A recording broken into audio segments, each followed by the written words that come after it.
Yeah, subcommittees, I think, could be significant because we'd be out in public, there would be transparency. You know, we have 10 budget bills, and we're going to get messages of necessity on all 10 budget bills. Now, the constituents watching should know what a message of necessity is.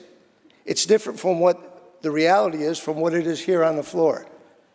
A message of necessity is in the Constitution to bypass the constitutional 3-day mandate that we have bills before us that we can read, understand, talk about in conference, and then come out to the floor and vote on them.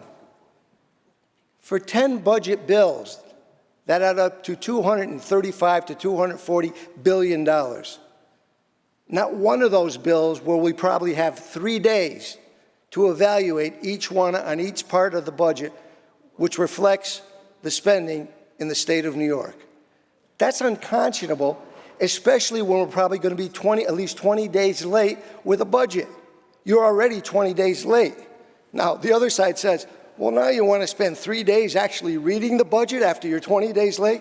Well, I want to spend 3 days reading the budget whenever I'm ready to vote on $240 billion for my constituents. And I think every other member of this body should want to do that too. But that's not going to happen. And I would beg my colleagues who control the legislation that's going to be coming to the floor, you did a little bit better last year, but continue to do better in sunlight. We don't need budgets coming out at 2, 3, 4, even if they're late. It won't make a difference after you're 20, 25, or 30 unless you do get up to the school districts when they're voting on that budget. They're already in disarray right now, as the good Senator Helming said, and Senator Wyke had said. Give us the time, give the public the time to see it, make sunlight, give us transparency, give the media the time to see it. Because, ladies and gentlemen, we have a tremendous exodus from this state. And when they contact me, they're talking about spending, taxing, and borrowing. They're talking about the fact that it's a beautiful state and people should not be leaving in groves. 101,000 people left the state last year, #1 in out-migration. It can't be the weather because I'm told that 16% went to New Jersey.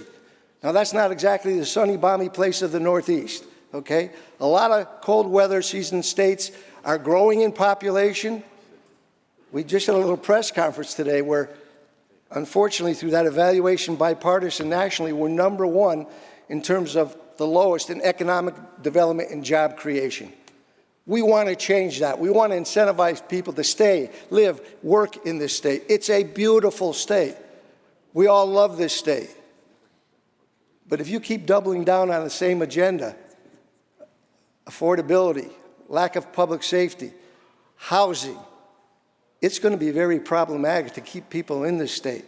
And I said this before, we're the empire state. We don't want to become the empty state.